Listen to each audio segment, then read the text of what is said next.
Loveline is meant for an adult audience. Loveline may contain sexually oriented content. Listener discretion is advised. Adam Carolla, Dr. Drew. I'm not modeling anymore for the two of you. Loveline. Hey, it is Loveline. I'm Adam Carolla. That is Dr. Drew. Phone number 1-800-LOVE-191. Fax number 310-854-4455. No guest tonight, just the love we find between the two hosts, and that's fine with me. Yeah. Drew, you brought up a minute and a half ago the destruction that went on in the Westwood 1 bathroom, or the Westwood 2 Total bathroom. Yeah. I saved it for you. You certainly did. It wasn't you. No. But I got to tell you, I opened the door to that bathroom, and I was hit by a hot wave of gaseous air with some pine to Yeah, it. a little lemon scented. Here's the thing about those air fresheners. When it's mixed with the scent of ass, it's not quite as effective. It's more distracting. It's as if someone just took a dump on a pine cone at that point. Yeah.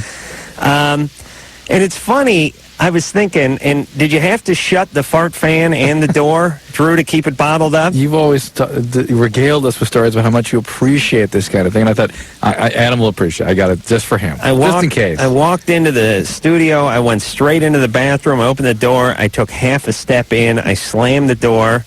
I did a dry heave. And then I walked into the other bathroom. But here's the thing I want to say about this, and it can be eliminated. And I don't think a lot of people are hip to the courtesy flush.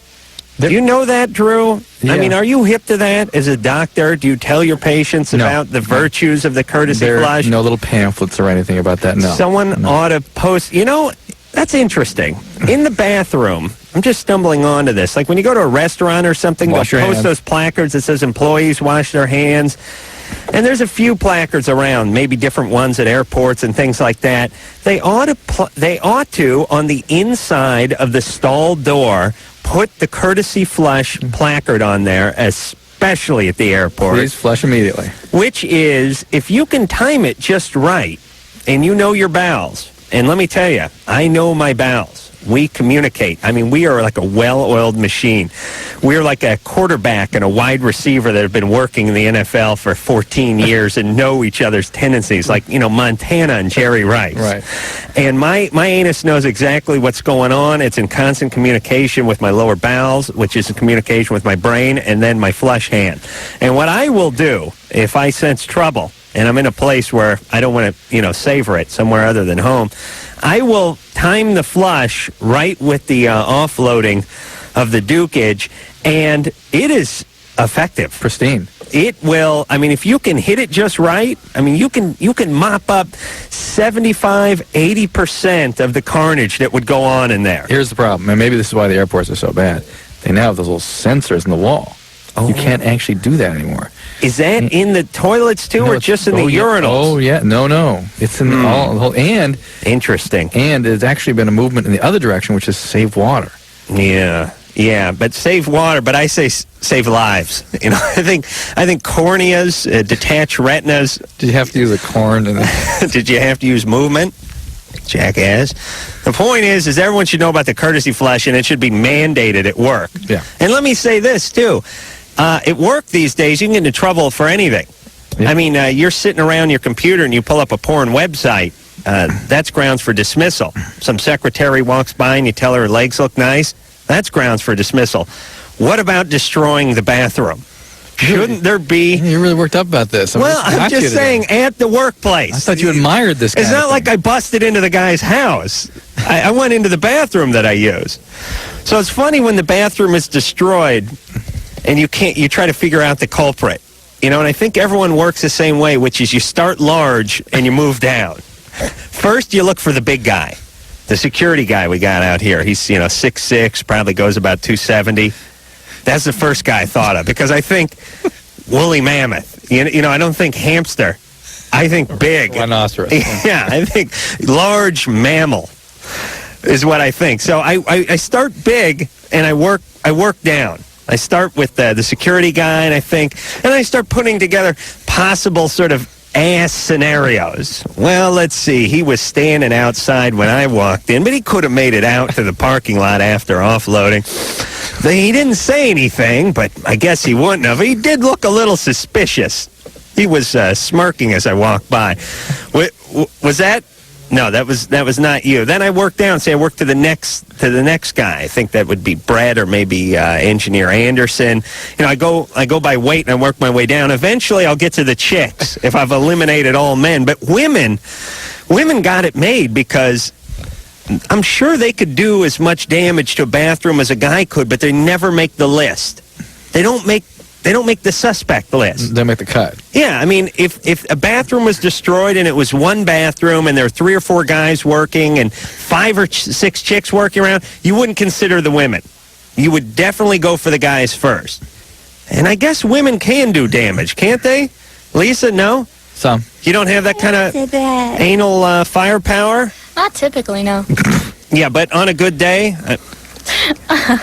Can your ass rally? I do not want to answer that. All right. See, I'm going for yes, but still, like I said, you start with the guys and you work big down to small. Then eventually you get to the women, and then the Asians. The Asians come after the women. I don't know why. I can't picture the Asians doing damage, and then eventually get to the Asian women. But I mean, if you're an Asian chick and the bathroom's destroyed, you could be actually sitting on the toilet when I walked in, and I'd tell you to get the hell out of the way. I got to find the guy who stunk this place up. You know what I mean? You're right. All right. So when you come back, you want to come back as an Asian woman. Scott? Yeah. You're 16. Yeah. What's up? I gotta respect the courtesy flush. Yeah. Are you hip to that? Yeah. Yeah. Down with that. All right. What's up? Yeah, I had 2 questions, actually. One, vaginal sex from behind. Can it actually hurt her? Harm her? Like harm her. Like, she complained. It can hurt, but it shouldn't harm unless there's something there to be harmed, like an abscess or some infection or some problem. But in and of itself... I've heard a woman once when I set my coffee down on her ass and it left a mark. Burned. Yeah, it was pretty hot. I'll leave a mark. Yeah. So I always use a coaster. So, Scott? Something going on with your girlfriend? Yeah. What? What's going on? I don't know. Like, I've been out for like 3 years, and, we try new stuff once in a while. Yeah. Have you tried that one? Yeah. And she just didn't like it. Well, just be uncomfortable. It doesn't mean you're harming her. And some people, everybody's different in various ways, and that's... Yeah. Maybe get a little deeper penetration or something. Maybe she dries up a little back there. You know what I'm saying? Sounds reasonable. Maybe she's worried about the next step in the progression of the experimentation. You know what I mean? Proximity? That's right. You know what I'm saying, Scott? Speaking of the courtesy flush. Yeah. All right. Yeah, I also had another question, though. Yeah. Quick one. Is there any particular, way you can surefire tell an orgasm from a woman? That they're, you mean not faking it? Yeah. Not you. No way that you can tell. No? No. Nah. Yeah. Here's what you'll get. I mean, you gotta look at it this way. How can you tell when anyone's not faking anything?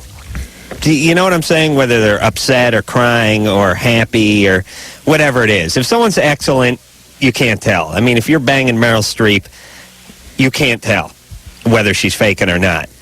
But if you're getting some good nail diggage, and they look like they're somewhere other than there, that's pretty good. And if you catch them looking at you every once in a while or looking at the clock, that's bad. That's bad. Yeah, there should be some nail digging, and there should be some, I don't know where I am, I don't care who's listening, I'm spinning out. That's what I get from the movies, at least. Tasha? Hello? You're 17? Yeah. What's up? Well, first I just want to say you guys are awesome. I met you 2 years ago.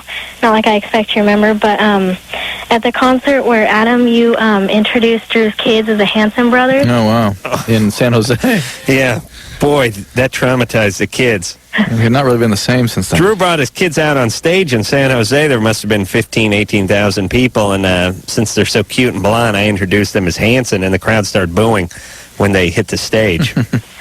Yeah, but I have 2 questions, actually. All right. The first one, I'm, really self-conscious about my weight. And a lot of my friends, have tried Metabolife, and they're, telling me, oh, it's great, you should try it. And I'm wondering what the side effects are. Well, it's not a healthy thing to do, okay? Why not?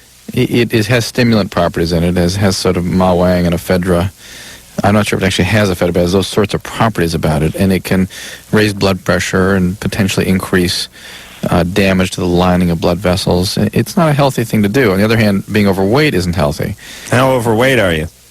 Well, I'm 5'3", and I'm 145 pounds. All right, let me do some quick radio math here. 5'3", did you say 145? Oh, see, add the 4, carry the 3. Hold on a second, Drew, the 5. Okay, that is 5 foot and 3/4 inches, 162 pounds. Okay, so that's a little overweight. And I know some dietitians that use mawang to sort of boost people's metabolic levels in cases where the people are sort of stalling out. What about the placebo effect? No, or something? it has some effect. and I know. No, I'm just saying, what about the placebo effect? Yeah, Do you think you're taking this pill that's not making you hungry, so now you're not hungry? It's not about not being hungry. It's just causes you to burn things a little faster. Yeah, I know, but you think you're taking this pill that is going to benefit you in your quest to lose weight, so therefore you're sort of maybe cognizant of it. Something, and most dietitians, I would say, are very much against this kind of thing because that kind of weight loss is weight you gain back. Hey, Tasha, what's wrong with just getting a little more exercise and eating a little better? Well, I've tried that. Well, are you doing it? I mean, are you really sticking with it? Are you being consistent? No, not really. Yeah, that's what you got to do. All right. There's no easy Eat the way out. protein and stay away from the carbohydrates. Okay. Drew taught me that like a few months ago. Okay. They actually taught me that about 2 years ago. I just didn't listen. You finally did it. That's right. I finally did it. Well, I have one more question, too. Yeah. My mom is, like, really alcoholic, like, really.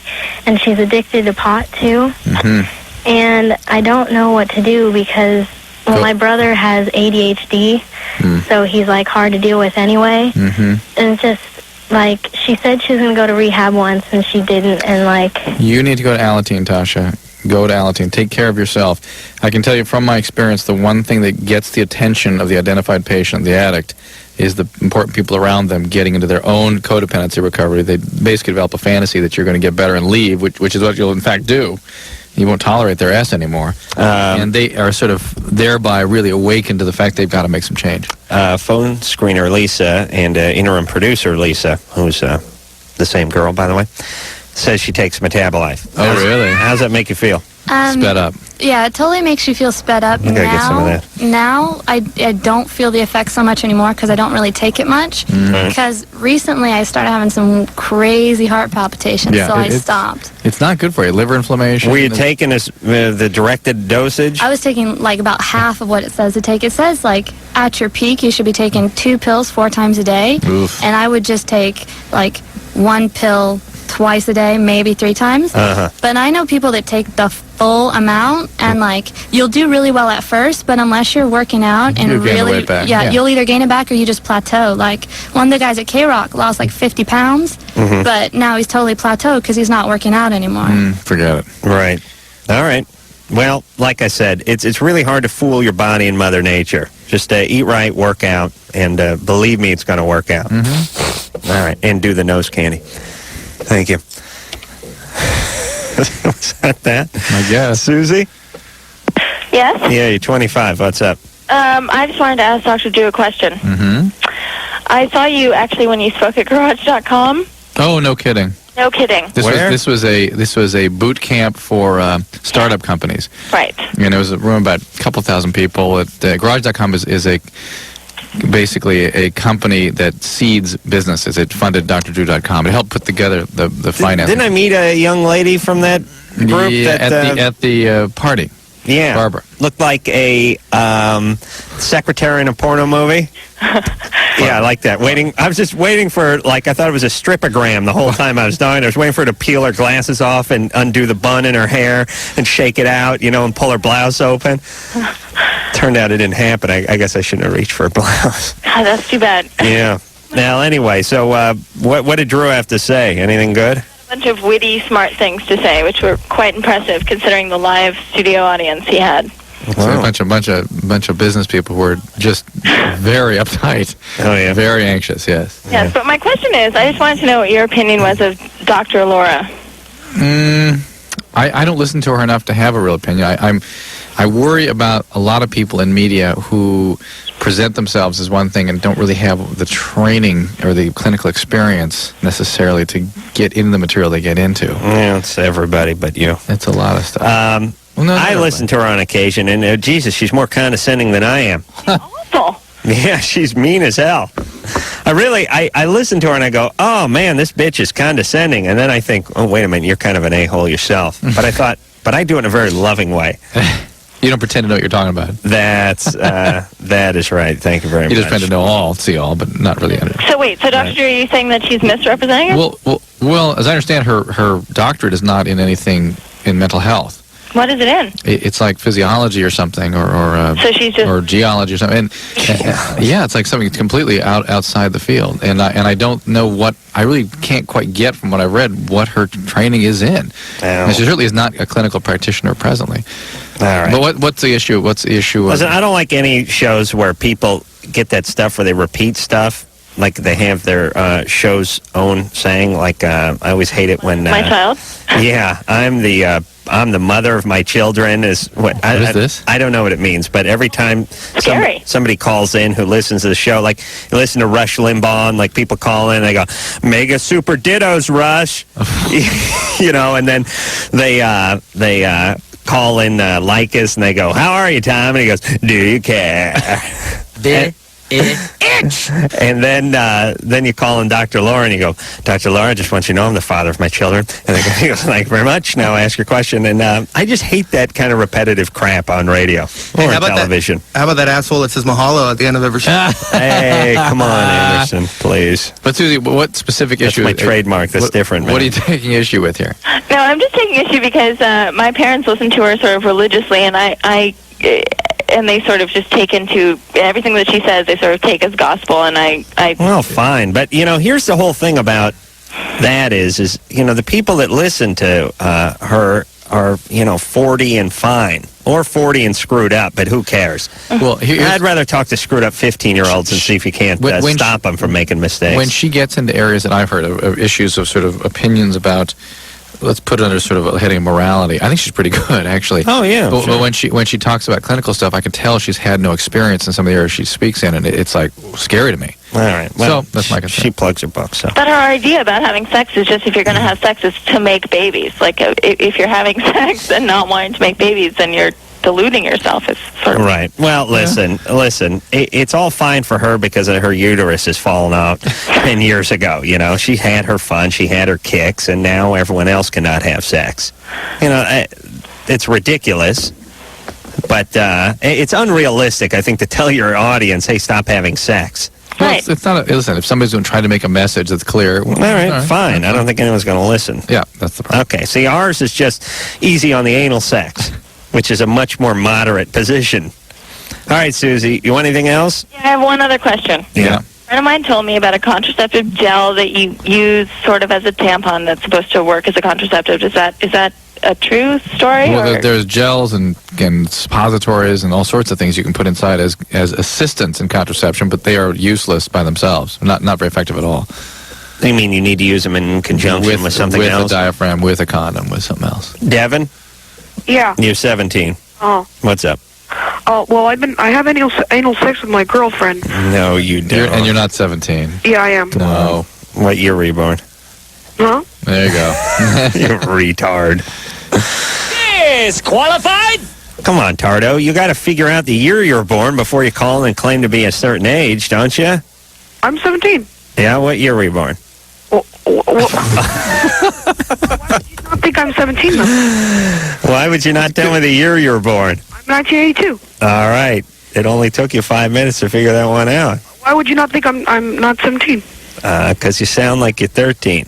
I'm not. Your voice changes when you have anal sex. Oh. No, it doesn't. Yes, it does. Why would it change my voice? Because you go from sounding like Linus on Charlie Brown to Paul Bunyan when you have anal sex. And you don't sound like Paul Bunyan. You sound like Linus. Ooh, I sound like Paul Bunyan. All right, what grade are you in? I'm a senior. You're a senior? I'm a senior. Uh-huh. What high school are you going to? San Marino. When do you graduate? What? What's your sign? I can't hear you. What is your sign? I'm a Sagittarius. I knew it. All right, Devin, what do you want? I want to know, well, I want to know how it can be easier for me to have anal sex with my girlfriend. What's the problem? Well, it hurts her. So you've done this before? Once, but it was unsuccessful. It was unsuccessful? Yeah. Okay. Well, you're going to upset her, so don't do it. I shouldn't? No. Well, Now go ahead and yell something out. Go. okay.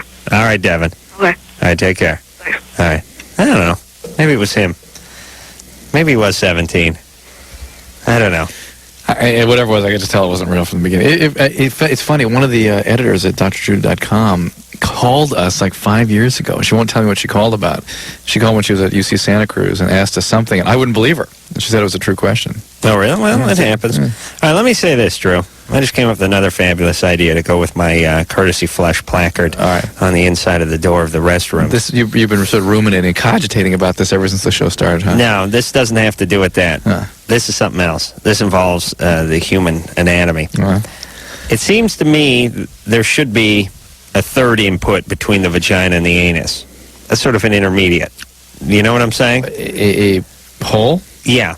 Yeah, orifice. I mean, you think about it, vagina's nice, but, you know, guys get a little bored with that after the first couple days of sex, you know? Sure, there should be something further in the back? The anus, well, I don't know where to put it exactly, but I'm saying the anus then becomes kind of a tall order. It's a big leap.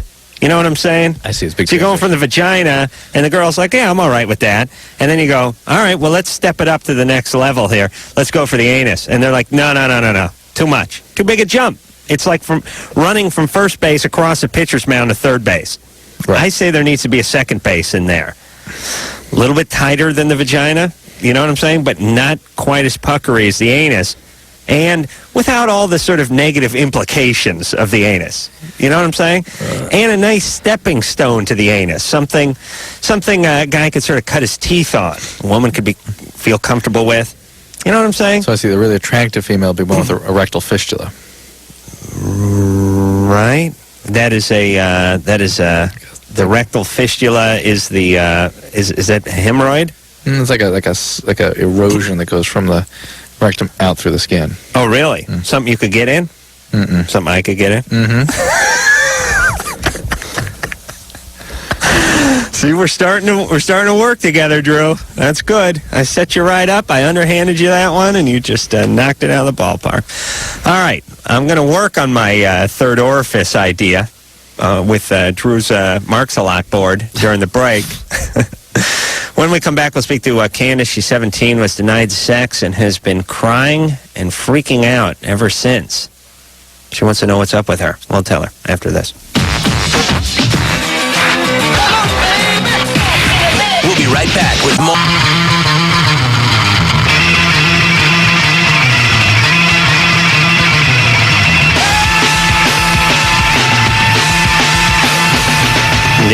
It is Loveline. I'm Adam Carolla. That is Dr. Drew. Well, it just dawned on me that the Man Show would be starting about now if you were listening to this show. Which episode? On the one-day delay. The big Thanksgiving extravaganza. What the hell happened on that one? Yeah. I don't remember what was on it, but it was good. Good, of course. Right? Of course. All right. Phone number, 1-800-LVE-191. That is Drew. I'm Adam. And what the hell happened to my pen? Where were we? It's Candace. Candace. Yeah. What's up? Hi, how are you? Good. I have a comment for Adam. Yeah. I just want to let you know I think you're gorgeous. Really? And to Dr. Drew, you're great. I always listen to your show, first time caller. I think you guys are bomb. Well, he's not as good looking as I am? Huh? Not as good looking as I am? No. No. Oh, I'm sorry. Am I allowed to say that? It's all right. Sorry. Well, it's good about Adam. You can say anything. You can't hide. I mean, for the truth. You know. Can't hide your emotions. That's right. What do you like about me physically? This is going to sound really weird, but... Oh, no. Unibrow. You're hairy, and I like that. I knew I was digging myself in. You know, I'm not really that hairy a guy for a guy with a lot of brow and head hair. I still think it's sexy. I mean, I've had like many fantasies about you, and Oh, really? who knows? Because I just think you're gorgeous. Wow. That's good to know. There's somebody out there, Adam. That's good. That's nice. You got a compliment. All right. This business of hairy back came up on the television When show. are you going to be 18? Am I going to be 18? Yeah. December. When? December. Oh, okay. All right, yeah, go ahead, Drew. Remember we were talking about hairy backs on the television program and how women have deemed that just awful now? Right. I gave that some thought. That's probably why humans have evolved hairless, is that the female in the species has decided taken it that way. Well, if they don't reproduce with the hairy guy, hairiness gets bred out of the population. Dr. Marcel, your plastic surgeon buddy over there, is got the laser thing, Right. and that's where a lot of his work is going on guys' backs. Yeah. Could you imagine that? Yeah, I don't have hair on my back, contrary to popular demand. It all settled on my ass. It leaked down. It used to be on my back. I think my back, it's like a glacier or something. It just sagged. It just settled. The skin that used to be around my shoulder blades, of course. Drew, Yeah. is now on my ass. Of course. And my nipples, they're on my shoulders. That's where they went. My penis is where my sternum is. It's tough. Here to get to. Oh, yeah. All right, Candace. All right, Candace, what's going on here? Okay, so... This girl's messed up. All right, I consider myself kind of a nympho. See? I love to have sex. I think sex is wonderful. I promote it as long as it's safe and you know what you're doing. And With one person, multiple people? How do you promote it? Do you have a bullhorn, or what do you use to promote it? no, I pass out flyers. No. Actually, no. It's just when people talk to me about it, I say, you know what, sex is all cool. I'm not going to knock you if you do it before you're married. Just make sure you're safe and Right. All right, so it's not. You're not acting out wildly. Sort of a sexual ambassador. Yeah. just walk down the street and say, hey, baby, what's up? All right, so what's your story? Okay, I've been sexually active for about 4 years, and I've been with the same 5 people, but it's like very often, like every day, every other day. Same basketball team for all 4 years? Same 5 people. What do you mean? Pretty much. What does that mean? And How does that work? What do you mean the same 5 people? they're just people that I've known since growing up wise. I've known the people, and You mean they're currently in rotation, or there have been 5 people over the course of 4 years? there's been 5 people, and there's 2 that I'm seeing right now that every once in a while, or not every once in a while, but I'll be with one for a couple days, and then I'll go to the other person for a couple days, and every once in a while, the person from like a couple of years ago will pop back in my life, and we'll hook up. Make a cameo? Yeah, kind of. They'll make like a little appearance, and then disappear, and then make another. Hold on a second. I may want to do some gambling here. Yeah. All right? Want to do some gambling? Little mano type of gambling here, Drew? Not entirely clear what's going on. I'm not either. Well, look at me. I'm such a big shot. All I got is 20s. Jesus Christ. You know the thing about me, the reason I always have less money than I think, I always remember taking money from the ATM and exactly how much it is, but I never remember spending any of it. Right. So if I take $400 or $300 out of an ATM, 2 weeks later when I pull my wallet out, You expect $300? expect $300 to be in there. And when there's $104 or $22 or whatever, I think somebody must have robbed me, because there's no way I could have spent that money. You've got people crawling all over your house all the time. Probably somebody did rob you. Well, you may be right. All right, listen, I don't have $1. Did you ever figure out the guy that dumped in your bathtub, by the way? No, I don't know who took a crap in my bathtub. I'm putting the 20 up there, and then I'm taking it back when you win. All right, here's what I'm going with, Candace. I'm going hippie family. Oh, that was mine too. Oh, really? Go ahead. You got it first. Well, there you go. I'm either, my impulse is either hippie or like totally religious freako. Right. But I'm going hippie. Hippie and what plus? It's got hippie plus something. Hippie plus sprinkling of substance. Dad smokes a lot of weed. Maybe out of the scene. Not a bad guy, just sort of apathetic. Smokes a lot of weed. Disconnect. Endorses the hippie lifestyle. Maybe the guy's a graphic artist or something. I got the disconnect thing, and I think that's sort of that. All right. I'll add in like lots of sexual exposure by the age of like 8. Like maybe seeing their parents or seeing People video. doing a lot of skinny dipping over at the house. Yes, or pictures or something. Okay. Not a bad bet in this day and age. Candace? Yes. All right, let's talk about your history for a second. Okay, first of all, I heard you saying, first of all, I've never been sexually abused. I've never been touched by... We didn't say that. Nope, We didn't say that. that's not the bet. That's not the one we came up It with. usually is, but not this time. Okay, I never walked in on my parents, thank God. My father passed away 4 years ago, so he's not around. Bong exploded? What do you mean? Was he a hippie? No, not at all, not at all. I'm a very 90s person. What'd your dad do for a living? He worked at a refinery. I knew it. A refinery. Uh-huh. He was, I don't know, he did something there. I don't know. Refined things?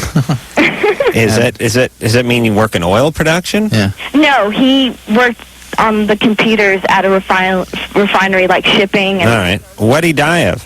Huh? What did he die of? Suicide. Interesting. So they say. There was a weak investigation. They're not sure. And he was not an alcoholic, or He was, actually. Okay, Adam got that. I'm not. I go to AA. I'm actually sober. I don't do drugs. Well, you're a sex addict though, and you've got to start dealing with that. Yeah. You've All right, got to deal with that. So your dad was an alcoholic. And what was the family life like? Your mom and him were together before his suicide? Actually, they got divorced when I was 2, and my stepmother and my father raised me, and I visited my biological mother on weekends. And the family life was okay. What was up to your biological mom that she couldn't handle raising you? It wasn't that. It's just in the process of divorcing my biological mother, he had a job, he had gotten another place, and he was already in the process of getting married to my stepmother. It doesn't matter. No, my mother is like a gorgeous, gorgeous woman, and he didn't want her to work because he thought that she would leave him, so she didn't have a job. She lost the place because he stopped coming around. So the story goes. That's the pure story. And so when they went to court... Was he riding on a Pegasus when he came in? My dad went to court. He had it all together, and my mom didn't. So. All right, so what's up with your mom? Why was she so... I mean, when it came down to the time that she had to try to obtain custody of her child, she couldn't get it together. She was... All I know from the, stories is that, from my dad's side, we told your mom when the court dates were, and she never went. What is up with your mom? She never went to the court dates. I mean, what is up with your mom? What, is she just completely can't handle her life? My mom is a tremendous lagger. She smoke a lot of pot? Who? Your mom. Who? Jesus, what are you, retarded, Candace? Answer our goddamn questions, would you? I swear to Christ, I'll hang up on you. Oh, no, please don't. No, she doesn't do anything. She doesn't drink. She doesn't smoke weed. She just couldn't get out of the house to go to court. Exactly. To get the custody Why not? of her daughter. I don't know. I asked. What's up with her now? Is she depressed? Yes, probably she was because her husband was leaving her. Maybe she didn't want me. I don't know. Well, Candace, you got a lot of baggage here, and you're clearly not dealing with this in your recovery. You've got to start talking about these awful feelings that have got to be there from these experiences with your sponsor. That 4 steps got to be a little deeper. And included in that, the way you're engaging in your relationship with males. Because that's going to continue to be sort of a source of managing feelings rather than a way of establishing intimacy and actually growing as a person. Well, see, everything was okay until I... No, Candace, Now, your dad please. committed suicide. Your mom basically didn't want you. I mean... It's awful. Everything, I mean... Being an nympho and wanting to have sex and experimenting and all that stuff was okay until I was recently denied by my best friend's roommate because of my age. Well, look, it's just addressing reality. And when reality creeps in, it reminds you of what you're actually doing, and it's an awful situation you're in. All right, Candace. Is anyone a hippie in your family? Not that I know of. My kind of, but... I think I may have lost a We buck. both. No, we both were off. All right, we push. Hey, Candace, forget about the sex part. There's big issues here. This is about the sex is just there to make you feel better in the moment. You're not using it for anything else, and it will just reinforce your status quo emotionally, which is not going to be a successful place for you in the long term. Gabrielle? Yes. You're 24? Gabriel. Yeah. I don't know. Is there a different spelling? Yeah. There is? LLE. Is that how it goes? No. All right, anyway. I'm going to call you Gabe. What's up?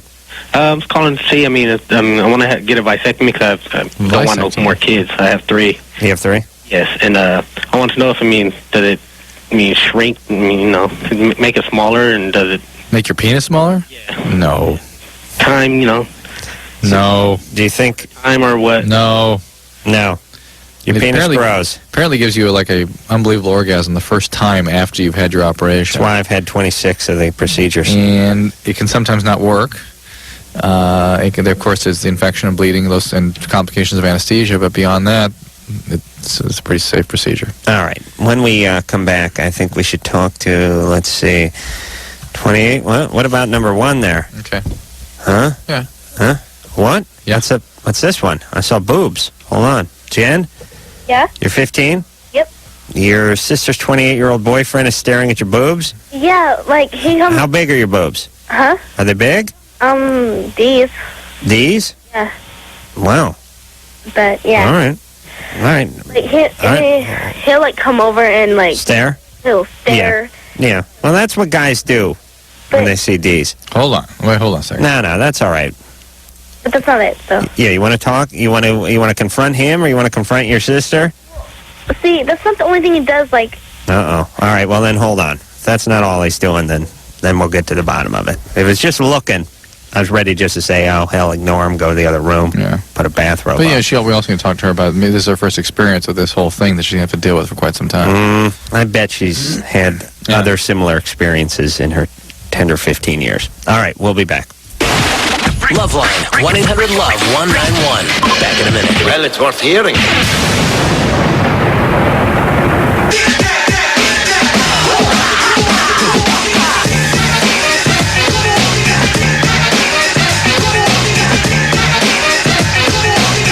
It is the Loveline. I'm Adam Carolla. That is Dr. Drew. We have no guests tonight, so we have a little extra time. So we, spend more time with our callers? No, I'd like to spend a little time talking about cranberry sauce. That or about your whole bathroom thing? Done with the bathroom rant. Right. I'm now on to the cranberry sauce. Don't you do that tomorrow night? Because tomorrow night's really officially Thanksgiving night for us. Is it? Yeah, we have one more night. I know, but people do their cooking. Tomorrow. Do they do their cooking tomorrow? Yeah. Don't spoil it for tomorrow. Just whet their appetite with you're going to tomorrow. I have you're going to some deliver very strong feelings about cranberry sauce. You have an important announcement. Very important message. Yeah. Very important. Tomorrow night. That involves not using the goddamn canned cranberry sauce. And it will improve your Thanksgiving dinner immensely if you listen to Adam tomorrow night. Listen, I agree with you. I'm not going to give... I have a recipe I want to give out, but I'll give that out tomorrow. I'm going to my cousin Greg's. Oh, you see him every year, don't you? Yeah. He's out in Simi Valley this year. I don't know what it is. I don't know what it is with the family, but unless I'm like a Jew going through the desert, unless I spend an hour and a half on the road, it's not Thanksgiving. Unless I get cleaned out by some trucker on the 118, it's not Thanksgiving, you know? You're going to need security at Simi Valley. Jesus Christ. So I'm bringing my own cranberry sauce. Of course. And I pulled it out last year. I showed up at Vince and Pat's, my cousins, and Pat went for that can opener, and I said, Pat, you got a lovely spread here. I don't want to offend you, but I brought my own goddamn cranberry sauce because I may be white trash, but I'm not albino trash like the rest of this family, and I'm eating real goddamn cranberries. That's the way the Pilgrims would have wanted it. They get that gelatinized stuff, and they carve it up into those little medallions. And you try to stab with your fork, and it goes sliding off the plate. Leaves a little trail of red stuff. What the hell is up with that? I'm telling you, grab a pad and pencil. Tomorrow night, everybody. Wait a minute. What about tomorrow night with the people that are east of the Mississippi? Yeah, that's not going to work. They're going to get the message a day late because the show's delayed. I got to deliver it. Just 1 second, though. East of Mississippi, they know how to practice Thanksgiving. They do. It's lame out here. There could be some transplants from the valley, though. You never know. Hey, I want to play it safe. Now, listen to me, all you screwballs. And I'm deadly serious about this. There's only a couple of issues I have in life, a couple of causes. Everyone who listens knows that. One has to do with the garbage man showing up at 6:30 a.m. and the mail showing up at 4:30 in the afternoon. That's one thing I'd like to work on. The other thing's the morning after pill. And then comes the cranberry sauce. Every year, I go to one of these, I go to Thanksgiving, and somebody opens a can of cranberry sauce, and I'm telling you, this is unacceptable. Unacceptable. You might as well grab some Louis Rich turkey slices in the cold cut form and crack open that package in lieu of eating a turkey while you're at it. You lazy sons of bitches. So listen, all you moms and dads and anyone who's doing the cooking out there. Listen to this recipe. And this is the part that gets insulting about it, Drew. This is the part that hurts the most. It is the easiest thing you're going to make Thanksgiving is the cranberry sauce. This is a layup. Here it is. You need a sack of cranberries. Just one of those sacks about the size of a brick with some loose cranberries in it. You can get it at any store. It's like $1.50. 1 sack of that, 1 cup of sugar, 1 cup of water. Put the whole thing in a saucepan, put the lid on, bring it to a boil, let it simmer for 5 minutes. Done. That is it. Put some walnuts in there or anything? I go for a little lemon peel floating around there. It gives it a little extra zest. But this is it. Cup of sugar, cup of water, sack of cranberries, put it all in a pot, put the flame on, put the lid on. 5 minutes. Done. Boiled for 5 minutes or just 5 minutes? Yeah, I don't know. It just, it's done. They start popping, the little cranberries, when they heat up. That is it. You barely have to stir it. You don't have to do anything. That's it. Cup of sugar, cup of water, sack cranberries. Done.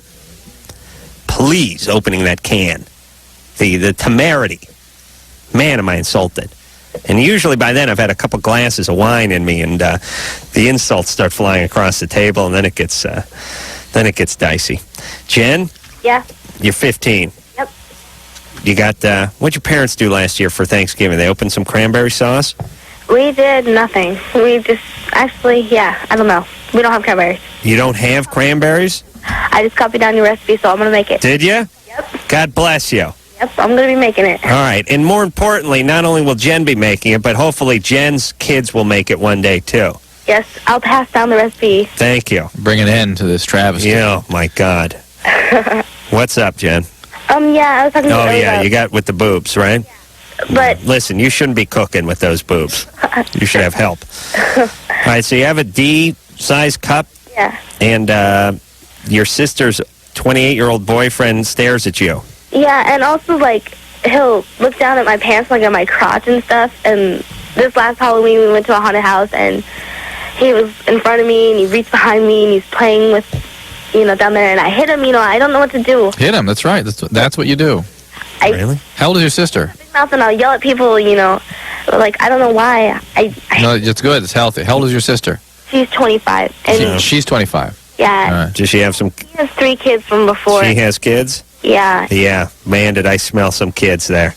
And she just had a kid, and now she's pregnant again. It's yeah. And who's this guy? This isn't the father of any of them, or? Yeah, it's the father of his 3 kids, and then her kid that she just had. Well, and then, he has 3 and she has 1. Yeah, and she's pregnant with another one. Oh, my God. She should be sterilized. This is the 90s Brady Bunch. There it is. What's he do for a living? Construction? Or does he work on cars? He works on cars, actually, and he works on, like, at this glass place. Yeah. But he's still does. He works at a glass place? He makes glass windows and... Oh, boy. Oh. All right, that's construction. Yeah. Maybe he does, like, sliding doors and sashes and things like that. Mm-hmm. Yeah. And I've told my sister before, and... All right, listen, Jen. This thing's a mess. Just stay away from this Stay guy. away from him. Stay away. Don't go to the haunted house with him. Don't be anywhere with this guy. Seriously, Jen. You make that cranberry Tell your sauce. dad he's been doing this. No, you think your dad's around? Yeah. Jen, is your dad around? Yeah, he's around. He is? Your real dad? Yeah. Where is he? He's at volleyball right now. Well, tell him. Is it volleyball? Oh. Your dad's gay? No. Tell him about this. What's he doing at volleyball? Playing volleyball. Oh, no. Your dad's gay? No. Heck no. He's playing volleyball? He's married. Yes, he's played volleyball ever since forever. Your dad's gay? Oh, no. No, wait, you live in a beach city? Huh? You live in a beach city? No. Yeah. We live right here in Washington. Okay. Tell your dad about this guy then. Yeah, I've told people... Tell your dad. Tell your dad. Hopefully he'll spike one of those voights on this guy's head. Roy? Yeah. You're 19? Yeah. Your girlfriend refuses to shave her bikini area? Yeah, I got a couple questions real quick. Well, Is that the question, Roy? Question? That's one of them. That's one of them. Yeah, I was, All right, hold on there, Roy. Hey, Roy, we're going to take a break. And then when we come back, you're going to be semi-coherent. Okay. And clear? And clear? Enunciate? You'll speak in a clear and present tone? Sure. Okay, hold on a second. We'll be back. I'll give my recipe for stuffing when we come back. And that'll all be after this. Loveline with Adam Carolla and Dr. Drew. 1-800-LOVE-191. It is Loveline. We're going to take a quick 10-second time out, and we'll be back with more of the show in just 10 seconds. This is Loveline on Radio Station 94.7 NRK. It could take quite a bit to shock any of this crowd. Yeah, it is Loveline. I'm Adam Carolla. That is Dr. Drew. Phone number 1-800-LOVE-191. I just sent Drew back to the bathroom to assess the damage that had gone on there in round 2. As you know, we started the show off tonight by saying it was impossible to use the bathroom here at Westwood 1 because You didn't someone spray all went that Lysol Westwood 2. You didn't spray all that Lysol in there, did you? That wasn't me. Somebody really went to town and then, tried covering. Yeah, you went and opened the bathroom door again, right? Yeah. Somebody's got a problem. Wow. Drew, as a physician. I'm concerned. Hey, does that clear us in here? Yeah, I think you guys are missing, off the hook. Anderson was missing for a couple minutes there. Anderson did get up, yeah, but that seemed like a good 45 minutes worth of damage that was done in there. Whoever's doing it is trying to cover now. Because I couldn't breathe. The Lysol almost made me pass out. Yeah, but you could feel the heat. But they didn't have the fart fan on. No. What kind of sadist? What kind of sick, twisted individual does not turn the fart fan on after they've damn near destroyed a bathroom? You know what I mean? You? How energy efficient are you that you got to flip the fart fan off when you walk away, when you've just destroyed a room? And possibly a building. I think males must have some sort of instinct to leave their stuff around, you know? I'd rather the guy just, peed on my leg than did that to the bathroom. That is just, I swear I went and took a crap in the parking lot, Drew. I don't know if you knew that. I just couldn't go out there. I just couldn't go into that bathroom again. So funny that we started at the top of the show with that, and here we are at the halfway point, and still, he has struck again, the mad asser. Hey, how you guys doing? Roy, you're 19. What's up? Oh, not much. I saw you guys Friday over in Hollywood, where the Loveline on MTV production, where they had the guy left the bag of candy on the couch. That was pretty neat. Oh, yeah, right, the warm-up guy. Yeah, fantastic. that was really neat.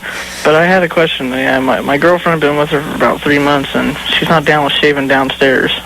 Yeah. Well, how does it manifest itself? Is it hair coming out the side of her panties? Kind of not really, and she said she shaved Marie, and she shaved what'd you shave? And didn't shave nothing really. Well, how bushy is it? It's pretty bad. Look like a dwarf's beard? Yeah, I'm not down with it. Yeah. All right, so did you ask her to clean it up down there? Yeah, and I really don't know the polite way of going about saying so you I bet he must have amazing technique with that way he's able to unhinge his jaw when he talks. You know, it's like, yeah. Listen, Roy. Yeah. It's funny his name is Roy, too. You need to tell her that in order for you to do a better job in the oral sex department, if she could trim it back a little bit down there, it would enhance your ability to do your job. And he doesn't know if she has some objection to it. She just hasn't done it. She may not really understand. She may not be hip to it. Yeah. Let me tell you, the thing about the vagina, Drew, you listening? If it's well groomed, it makes the oral experience that much easier. Things are just more accessible. When it's not well groomed, it's like, you know, when you're a kid and the tennis ball would go into the ivy, playing like a little stick ball out on the street, and you'd spend like an hour and 45 minutes. You have to stop the game. Everyone would be thrashing through the same. No, you have to keep retracing your steps. Yeah, where'd it go? I swear to God, I saw it go in right here. It's lost, and you get into like a sprinkler key and a mop handle, and you start swiping at ivy, and you can't figure out where that goddamn ball went. What are we talking about? I don't know. Let's go on. That is what it's like when a man performs oral sex on a hairy woman. His tongue becomes a tennis ball that gets lost in the ivy. All right? So you ladies, you keep that ivy trimmed, and we find the tennis ball. Bill? Yes. You're 23. Yes. What's up? Hey, Drew? Yeah. Do you remember, though, when losing stuff in the ivy was a major part of your existence? Yeah, every day. Like from age 5 to 13, you lost stuff in the ivy? Constantly. You get older, Frisbees. you never lose anything in the ivy anymore. No. It's been 10 years since anything has perished into the ivy. Yeah, it's tennis balls, frisbees, baseballs. Yeah, it was like I spent half of my childhood in a pile of ivy. Rockets. Thrashing around for stuff. Yeah, everything, just ivy just enveloped everything, just engulfed everything. So some kind of, I think it's the equivalent to a black hole when you're 7 years old is ivy. Bill? Yes. All right, so what's up with you? Well, I'm having an affair with a married woman. All right. After 3 weeks, she says she's fallen in love. Now, don't get me wrong, I like this girl a lot. But she's only been married for just over 2 months. And she's starting to turn a little psychotic on me. There's Why a did surprise. you? Yeah. Why? And what are you in a relationship? Am I in a relationship other than this one? Right. No. How did you get involved in this? Coworker. Ugh. So you're free and clear, but she's married. Right. Yeah. What does she say about this marriage? So-called. She's like on a roller coaster of emotions. She wants to stay married. She wants to get divorced. I don't think she really knows what's going on in her mind. Something going wrong with this marriage before she got married? Well, yes. She told me that he's beat her several times. All right, well. Does she have any kids? No. Well, if he is beating her and she wants out of the relationship, why don't you tell her to end the relationship? I don't like to be considered a homewrecker. Well, it's too late there, crowbar penis. Hey, that's a good name for me. Crowbar penis. I think that's a little bumpy, but it really gets the message across, you know? Hey, Bill. Yes. Here's what you need to say to her. Listen, what happens with you and myself, I don't know. And I'm not telling you this because of me. I'm just saying, if you're with a guy, you don't want to be with him, and he's beating on you or has beaten you, and you don't have any kids, and you've only been married for 2 months, I don't know if you can get annulment after 2 months or how it works, you should nip this thing now. You can make a domestic violence report, and things will unravel rather quickly, I bet you. Well, he's not around in the moment. He's in a military boot camp. Perfect. Jesus Christ. All right, Bill, but she's got problems, and you don't want her nesting with you. Right. I guarantee she has issues. Yes, she does. She would not be with this private black eye if, geez, I could have come up with something I better sense than real that. trouble for Bill. I mean, no matter what his move is, she's going to create hell, chaos. And a possible bayoneting. Well, a lot of people tell me I'm, like, attracted to the chaos, so... Well, Yeah. there's no doubt about that. All right, Bill, here's the deal. You're done with this one. Well- She's nutty. She's Yeah, nutty. That's probably your best move. You're getting in. You're getting dug in. You understand, Bill? Yes, definitely. All right. Why don't you just find yourself a nice single nutty chick? Because they all go nutty. No, they don't all go nutty. You just find the ones you nutty pick, ones. yeah. All right, Bill? Right. All right. Well, listen. It's true 95% of them are nutty, but that's not all of them. Fred? Yeah. You're 14. Yeah, Hey, you're 14. You should be called Freddie. okay. All right, Freddie. Just wanted to say, Adam, you're funnier than crap, and Drew, you're awesome. Uh-huh. Thank you. Thank you. There's this girl I've liked since, like, 5th grade, and I'm in 8th grade now, and her friends have, like, a really big influence on her, and I just haven't, found anybody that I want to ask out until now, and if her friends didn't want me to go out with her, they'd be able to convince her not to, so I don't know what to do about it. Do you have reason to believe they wouldn't want you to go out with her? Well, they're, like, top-notch popular. I'm middle of the road. Middle or just a little bit north of that? South. A little South, north. sorry. A little north or a little south? Wait a minute, Drew. Ooh.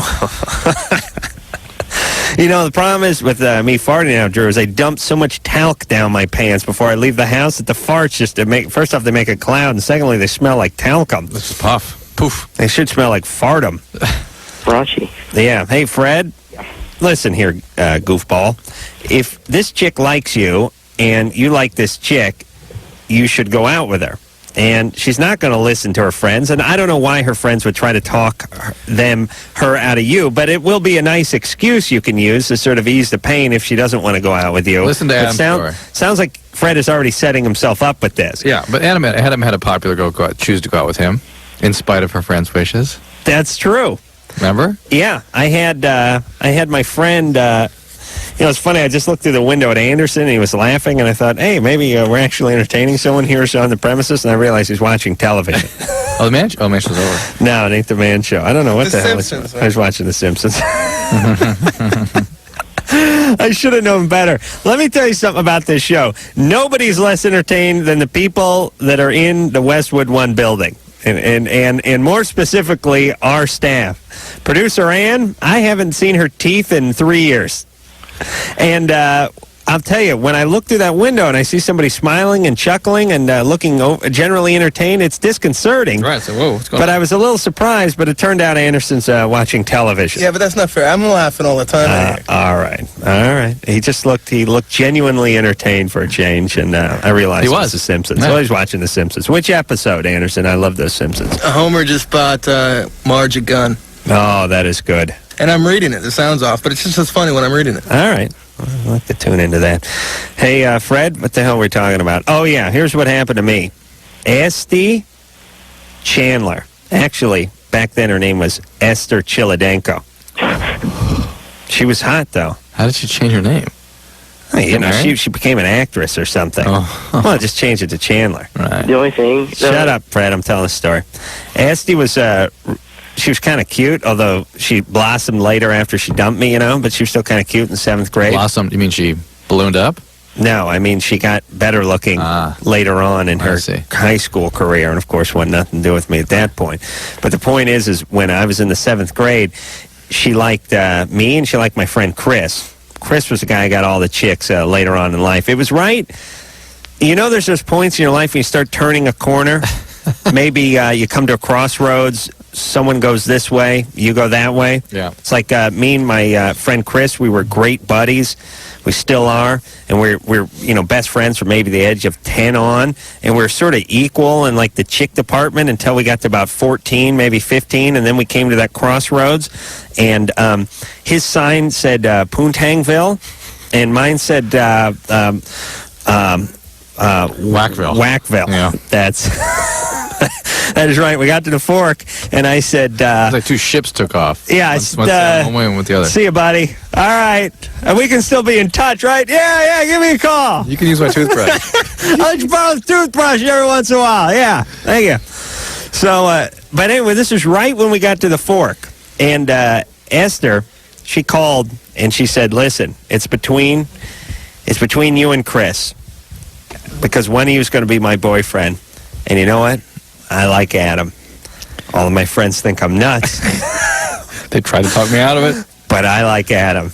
And I've never forgotten that. I really haven't. I've forgotten every compliment anyone has ever given me since then, but I've never forgotten the all my friends think I'm nuts comment. But there you go. I mean, there you go, Fred. The point is it can work. All right? Doesn't matter. Don't start making excuses for yourself beforehand. And Fred? Yeah? If she doesn't go out with you, it's because she doesn't like you, not because of her friends, all right? Or like you enough. I think she sort of likes me. All right, well then ask her out. Man, when you're a young guy, you're like Rommel in your strategizing for the women. You know what I mean? You're pacing around with your riding crop, looking at a big map of the school. There's a little, you're like in the war room, there's a little model you, and then there's a bunch of other bystanders, and you move around with a long stick. Yeah, there's a cafeteria over here, and you make your move, and she counter moves. You think think about Drew. Yeah. When you were younger, as opposed to, let's just say you're single now, just for fun, okay? Think about the time committed and the time wasted, or no, I don't want to say time wasted. Let's just think about the time spent strategizing, or sort of crooning, or as opposed to the time spent actually asking out, going out, doing that. I mean, it was 1,000. It's infinity. a Google? It's infinity because there was zeros time spent actually with action and hours spent ruminating. I think I put together like 7/10 of a second in high school actually asking someone out, and I put together 6.5 years of strategizing. Obsessing. Now, I just drink a few beers and stagger over to whoever. That's the strategy. Strategy is, hey, I got 2 TV shows. That's my new angle. But the point is if you, now it would be 50-50, right? It would pop in your head to go up and talk to someone for 5 minutes, and you go up and talk to them for 5 minutes. But you wouldn't spend time worrying about it. If it works or it doesn't, go on. Right. I don't know what it is about being 14 that forces you to do that. John? Yeah. You're 27. I am 27. What's up? It's pretty weird. Anyway, I'm married for the last 7 years, almost 7 years. My wife and I have like the sex problem in that she doesn't like sex. Has it always been that way or just since you've been married? What? I don't know what to do anymore. I mean... Hey, John. Yes? Do you work in an elevator shaft? No. I'm in communications, so it's all the fans that are on. Computers. Those are computer fans? Yes. They are? Yes. Wow. It's communication amongst the missile silos wow. at the Pentagon. Jesus, that's a lot of computers you got there. All right, so how long has it been since she lost her sex drive? No, I haven't lost my sex drive. No, she, her. Yeah. How long? Oh, boy. I know it's we have 3 kids, so it's like, and I work in San Luis Obispo, and she lives up in Sacramento, so I commute. Okay, hold on. This is going to take a long time. But this is the equivalent of the person in customer service. Yeah. The guy's in communications, mind you.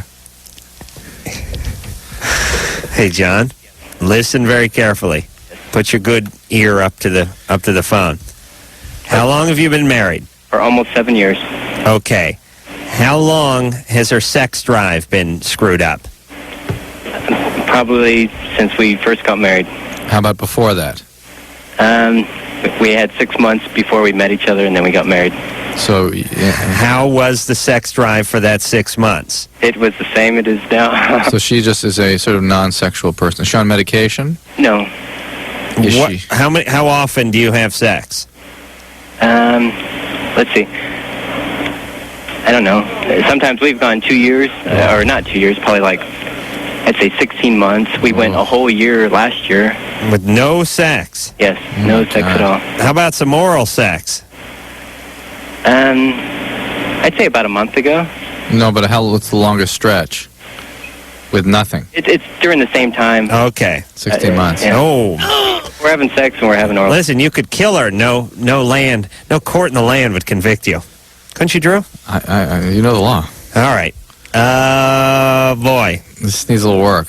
Yeah, 16-month dry spell. That's, It means something. But it sounds like it means something about her, not about the relationship, because... Something's up. Something's up in a big, big way. Yeah, you guys should see I'd probe John a little more, but I don't think we're going to get to it. Couples therapy. On behalf of the kids. On behalf of the kids, need some evaluation. She needs some biological evaluation, too, to see if there's something that can help boost all this. Right. Because this may have a biological basis to it as much as anything else, but I suspect it's not just that. Karen. Sleeping. Oh, Karen's... No, she's not. She's been on hold for 10 minutes. I'm here. There you are. Karen, what's up? You're 15. I'm 15, and I was concerned. I was wondering if there was anything wrong with me. I've already developed, but I haven't gotten my menstrual cycle yet. And well, you probably are just delayed, okay, and that's not a bad thing. That's actually, in some research I've read, suggests that that's associated with longevity. Okay. There are reasons that you could not have cycling that vary between having some problem with the uterus, some difficulty with the actual structure in the uterus, to some difficulty with the establishing of the cycling. It'd be worthwhile seeing a doctor just to see if there's something, preferably a gynecologist, to see if there's something they want to do to initiate it, given that you are otherwise fully developed. But I suspect it's just one of those things that will establish itself in soon. What's the average age? 12, 13? 12 to 14, yeah. I remember one time in the 6th grade, some kid found a tampon in some girl's desk. Oh, brother. Big deal. Oh, my God. We were like... hyenas. They're dancing like some kids, tribesmen. kids are like she had to get involved. She had to be involved in the witness relocation program after that. I mean, she had to leave the state, assume another identity. Yeah, I think she had a sex change. You know what that is? You know how much grist that is for a 6-year-old's mill? It's an 11-year-old, right? 6th grader? I don't know. I think I was like 17 or something. When did this happen? 6th grade, right? 6th grade, yeah. It's got to be 12. It's 11, 12. It's a mother load at 6th grade. Yeah, you stumble onto a tampon, and oh my God. That was only the material of folklore up to that point. I remember one time I found one of my, I'm hoping it was my mom's tampon dispensers in the garbage can. I used to do a lot of trash picking when I was a kid. Looking for Playboys or? I used to go trash picking on Wednesday, whenever whenever trash nights. No, just junk. It was completely condoned by the family. By the way, whatever trash night was, go out and hit the neighborhood, go check the cans. It wasn't like a hobo thing. It wasn't like we're looking for dinner. It was just people threw away stuff that I wanted. Toys and junk, and once in a while you'd find some treasures. Just walk up and down through the neighborhood. We'd go trash picking, and I think I found one of my mom's cardboard tampon things. I was using it like a telescope. Did you know that's what it was? No, I had no idea what it was. It just had It was telescoping. Yeah, it's a telescoping thing. We didn't have Nintendo. All we had was spent tampon applicators. That's going to be a good story for the kids. You and Chris out back playing pirates? I was like, yeah, avast there, lady, R. What did your mom say? Shiver me timbers. I didn't tell my mom. I was just... Oh, she didn't come across you behaving. No, she was locked in a room or something. I was like out going through the garbage, and I just remember, holding the thing. My sister drank out of a urine specimen jar for like 4 years, too. Why? We used to do a lot of shopping over at like thrift stores and stuff, and garage sales and whatnot, which my mom's still a big fan of, by the way. It's like, well, I could buy that space heater at Target for $18, or I could wait until 4 winters from now and get the space heater for $12 in a yard sale.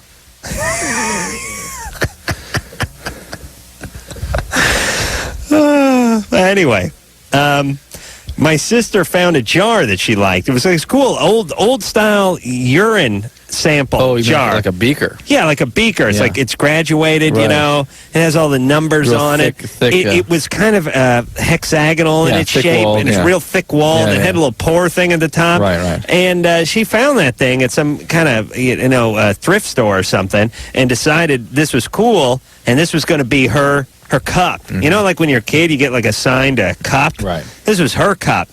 So she drank out of this thing for a couple of years, and then somebody pointed out to her that it was a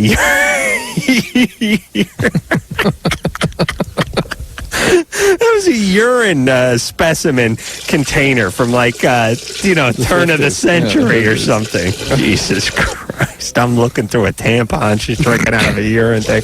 Really, we got to sue the family. Really got to work that out. Drew, do you have any? I want representation. I'll witness it. My family doesn't have anything, but I'm interested in taking what they have. You know what I mean? Got Alfred Hitchcock's house. Like put them out on the street. Right. Okay. Asshole. We're gonna take a little break, and then we'll be back after this. Yo, Loveline will be right back, homie.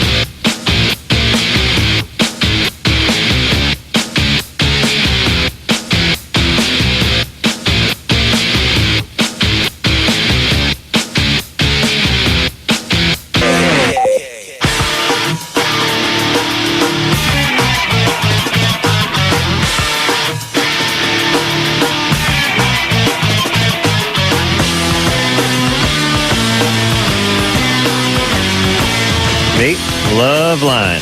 I'm Adam. That is Drew. That's my main man, Drew. And phone number 1-800-LOVE-191. Let's speak to Paul. Paul? Yes. You're 29. Yes. What's up? First of all, you guys are hilarious. Dr. Drew, you have a lot of great things to say, and Adam, you lighten it up, which I think I need. But anyway, recently divorced, and I go to school, and the lady, she's 42 years old, has a boyfriend. I went over to their house to borrow her book, and it ended up to be a little wine-drinking evening, and her boyfriend said to me, if you're lonely, one thing leads to another. I'm doing things to his girlfriend while he watches.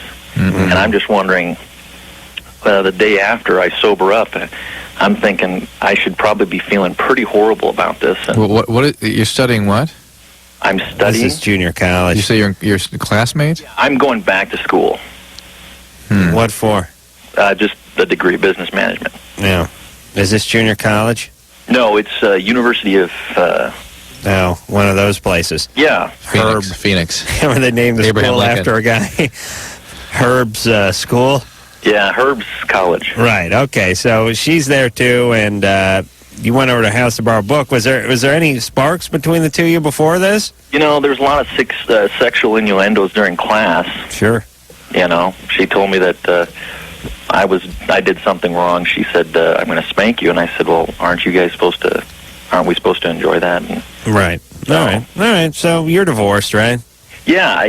The thing that just worried me is that, I came from a pretty, not a real religious background, but somewhat, upstanding citizen. But I just thought the next day I would just be distraught and kind of, Well, listen, she's screwy. He's screwy. You had a few drinks in you. Yeah, who cares? You didn't participate in something good and healthy. Well, I mean... No, but let me tell you. It's okay to feel bad about it. And it's, you get through, you learn from it. It's like, we eat a chili dog every once in a while. It's not going to kill you. It could. Speaking of eating chili dog, did the boyfriend get involved with this?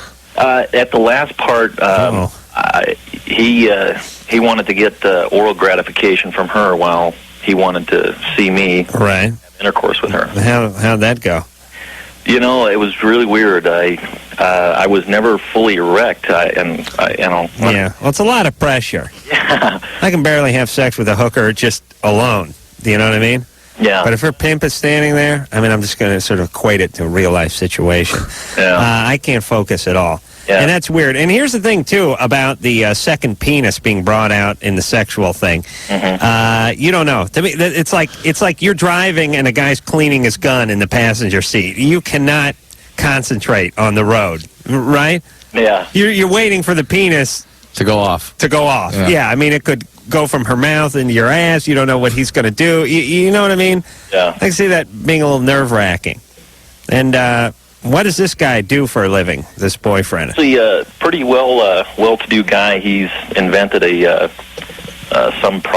some engineering process, and so he's pretty well-to-do. Oh, boy. All right. Well, Paul, you had some kicks.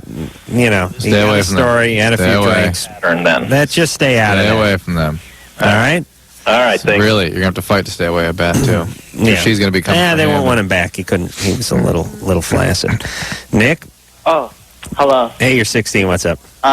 This girl I know, she wants to do LSD with me, and I was just wondering, is there any possible side effects, and how does it run its course through the body? Hallucinogens in general damage brain, and not in a subtle or small way.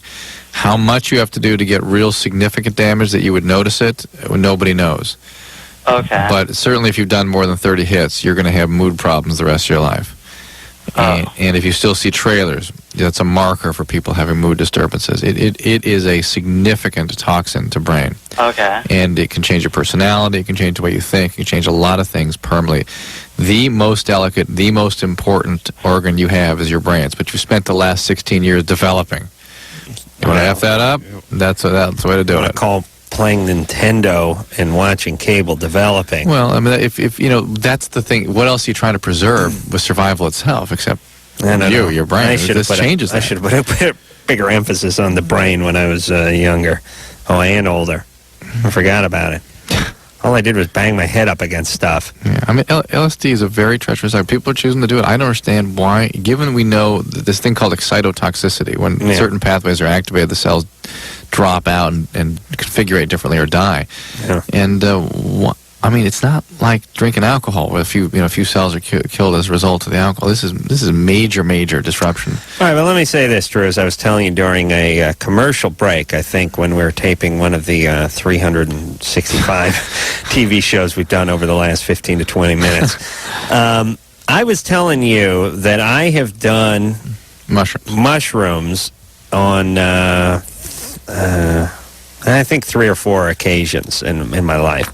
And I did half a tab LSD once. I was too chicken to do the full thing. But I'll just stick with the mushrooms things.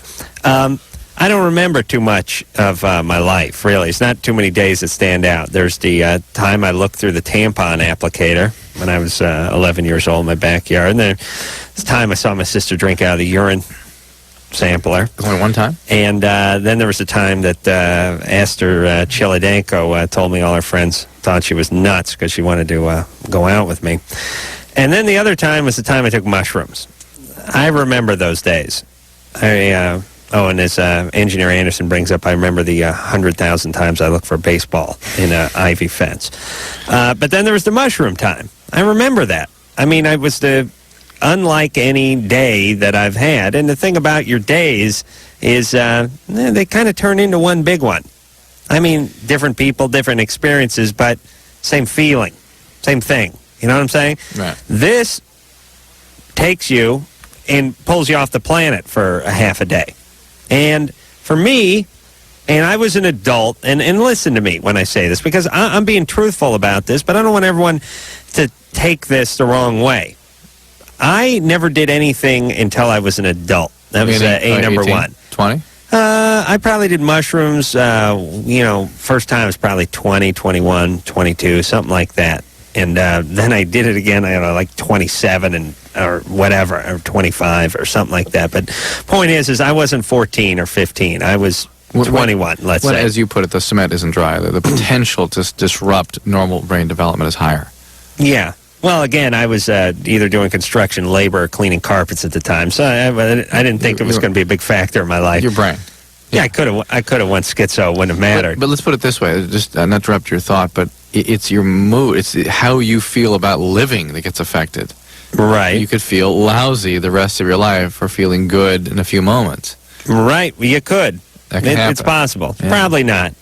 But the point is I wouldn't mess with acid. I really wouldn't. And I wouldn't mess with stuff. X, too, same thing. X. I wouldn't mess with anything until my brain dried, and that would be out of high school. And if you can wait, whether it's cigarettes or acid or whatever it is, if you can wait until you're like a few years out of high school, go have at it, because it'll never take after that. You know what I mean? There's something about having the brain being not dry yet that makes things stick to it. Oh, yes. Like leaves on a wet sidewalk. Tyler? Yes? You're 14? Yeah. What's up? When I was about 5 years old, my brother molested me.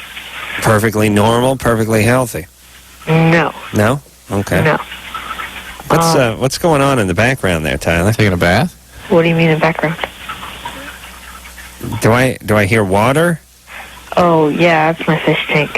Oh, okay. That's where the bath comment would come in.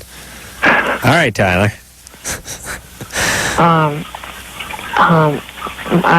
other friend. Jesus Christ! What do you have? Like a 14-pound walleye in there or something?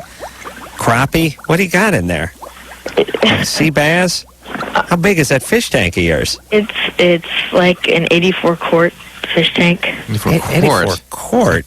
Yeah. The hell is that? 41 gallon? Or no? Wait a minute. On there. No, that's a 20-something gallon. 12, 15? 21 gallon. How are they going by the quarts? Go by the gallons, you idiots. Makes it seem bigger, see? Yeah, okay. About 21 gallons. Oh, 21 gallons. About 21 gallons. We're a little low on water. I understand. Well, put some more water in that thing, would you? All right, Tyler. So what do you want? Your brother molested you? Yeah. And then what? And I told one of my friends, also Tyler, and he kept on urging me to tell someone. That's good. This was Macias, our counselor. Great. So I did finally. Good. She told me to call another counselor, a therapist, And Jeez, I got a piss Drew. I can't listen to that tank for another 5 minutes. I'm going to wet my pants. Go ahead, Tyler. And I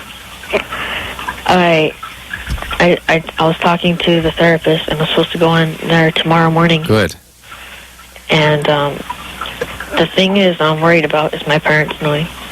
Tyler, right now you just got to worry about Tyler. Your parents are going to be fine. You're not responsible for what has happened to you or for your brother's behavior. You've got to go in there and take care of this. It's exquisitely important. You don't worry about protecting your parents from this. This is something they will want to have known. Believe me, they'll want to be able to help you. You know, it's not going to be pleasant for them. It's not pleasant for anybody, but it's about getting better. You know that fish tank was becoming like for me? You know that Edgar Allan Poe poem? Raven?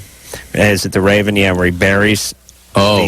No, it's not the Raven. He buries the body under the floorboard of the house. Oh, yes. And the inspector comes by. The heart beating. He keeps hearing the heart, and it gets louder and louder, and eventually goes insane and admits to the whole crime. Yes.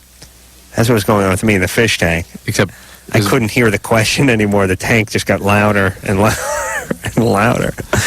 Oh, man. All right, Tyler. I'm sorry this happened to you. But you're on the run. Gables. Something Gables. Oh, we're going to figure this out. House of Usher? House of Usher. Yeah, is that right? Yeah, that's it. Very good. Jesus Christ, Drew. You should go kill yourself. You got... I have a lot of other books in my head. You have... the Daniel Hawthorne.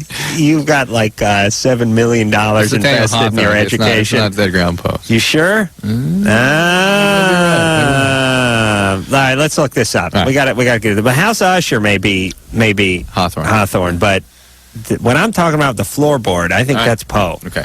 All right, we'll take a break. We'll be back. Back once again with Loveline. Loveline with Adam Carolla and Dr. Drew. We'll be right back before you know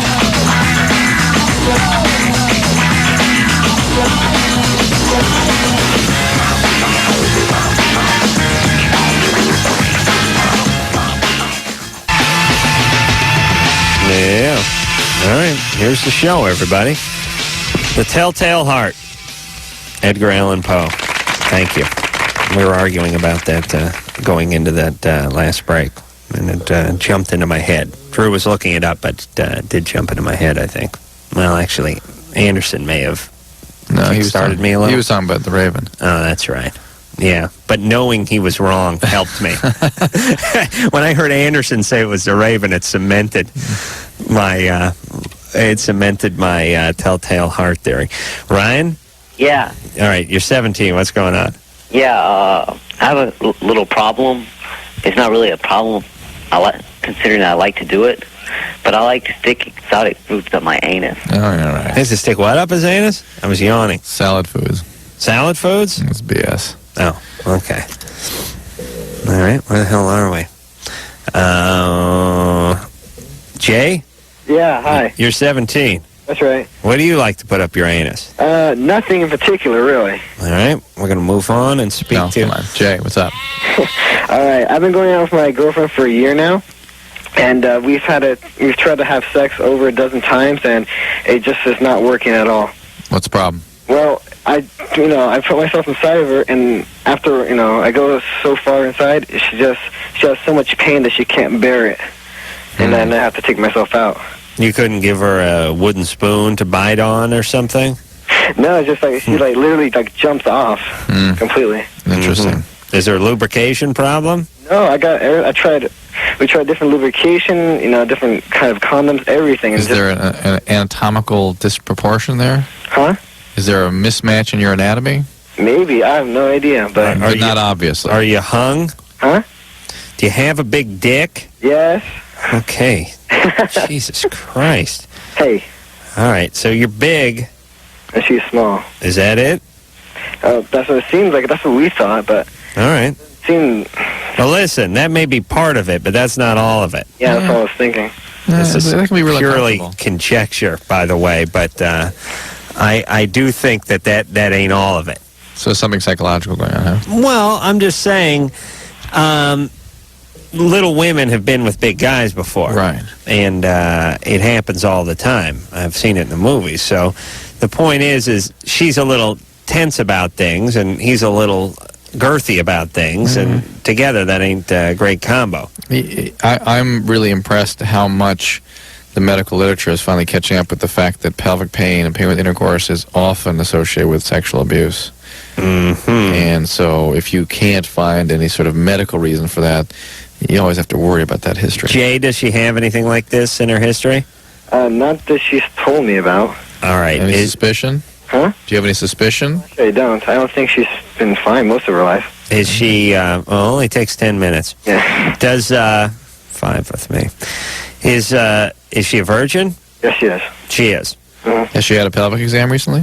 Yeah, she went to the gynecologist I guess a week or two ago. And they said she was fine. Fine. All right, so she just may be a little, is she kind of a tense person? Yeah, she usually gets right before she just gets really nervous. Okay. Right. Yeah. That's it.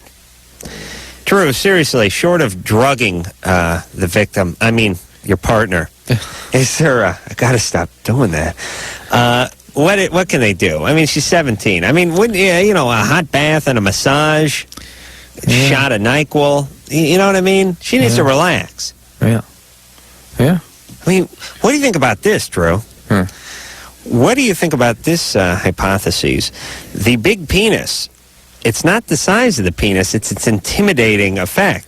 You know, when you see that big penis coming at you, you think, holy Christ, I'm clamming shut. Right. You just see protection. The shadow of the penis hits you before the penis actually enters into the picture. You know what I'm saying? And you hear that bum, bum, bum, bum, bum, bum, bum, bum, bum. Let's get back to the heart beating sound again. Yeah. Yeah. Hear that too. Jason? Yeah. What's up? You're 24. Hey. Hey. Good. I met this woman how old is it? I met her 3 years ago because I coach sports. Yeah, what's going on in the background? You watching some sports? Yeah. Okay. Now I got to put you on hold, jackass. I hear a guy calling a home run in the background. Renee? Yep. You're 19? Yeah. You have a 16-year-old best friend? Oh, yeah. And you started sleeping with her?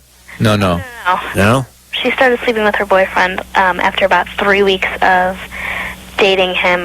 This is sort of her first, and she's kind of, I don't know, I kind of feel like she's just doing it, I don't know, whether or not to impress me. She's kind of a little messed up. And all right.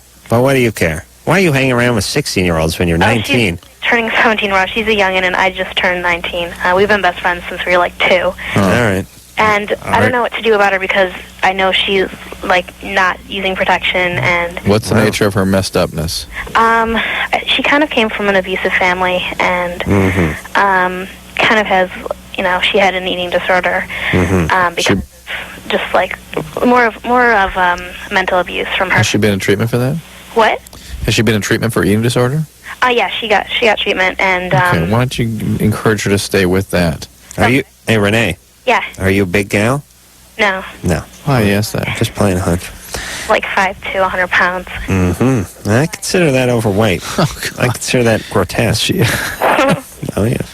So, do you have a boyfriend? Yeah. All right, and everything's going all right with you? Yeah. And you feel like she's trying to keep up with you? Yeah. Well, that's kind of what happens when you're best friend for 15 years, I mean, I could see that happening. I mean, we know there's 3 years or 2.5 years in between you, but to her, whatever you're doing, she should be doing too. True.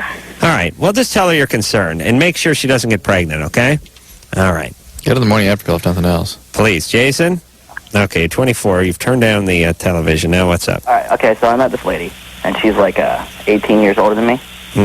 And we became involved last year, and then she's I've always said from the beginning that she's kind of got an issue with our age difference. She does. What? She has an issue. Yeah. All right. And it's not exactly the most comfortable thing in the world. And I don't know. I don't think it's that abnormal. I know other people. Yeah. All right. So what? She's 42. Yeah. All right. You're 24. So now what? So then so we stopped seeing each other. Didn't talk for 8 months like that, and then all of a sudden she started coming back around. Sure. She knows where I am, and at certain times, and we started going out again, and then she decided that she doesn't think it's right at this point because... All right, so what do you want? What's your question? What do you want? She's going through a divorce and this and that. I really want to try to make things work, but I don't know if I should wait around for her, if she's serious. All right, listen, Desperado. No. You find yourself a decent chick your own age and have a good time. What's up with you? What do you mean, what's up? Let me tell you what I'm getting out of you. Can't do any better. Can't get any chicks. Come on. No, that's not it. Trust me. No, trust me. There's not a 24-year-old alive who'd be yo-yoed by a 42-year-old divorcee back and forth waiting for her to come around, so on and so forth, if he could get himself some young tail. I don't know. I've been going out with people my age, but... Good. They're Start liking it. Both of them are emotionally insecure. All right. Find yourself... I don't mean... That's another version of can't do any better. Yeah, that is. Listen, all you nut jobs out there, you're lucky. I only got 15 seconds to yell at you. Just because you can go to some IHOP at 4 in the morning and scrape some junkie out of a booth and nail her by the dumpster in the parking lot does not mean you're doing fine with the ladies. When I say, are you dating the type of people you want to date, I mean, are you going out with quality people that you're attracted to, that you want to date, that aren't, that are contemporaries, that are interesting, that are educated, that are attractive? If you can get those women, then you shouldn't be chasing this 42-year-old around. All right, we'll take a break. Let's have some more fun. Okay, let's do it. Call Loveline 1-800-LOVE-191. Loveline will be right back. Well, here's how it's sampled. Loveline was brought to you by Car Toys.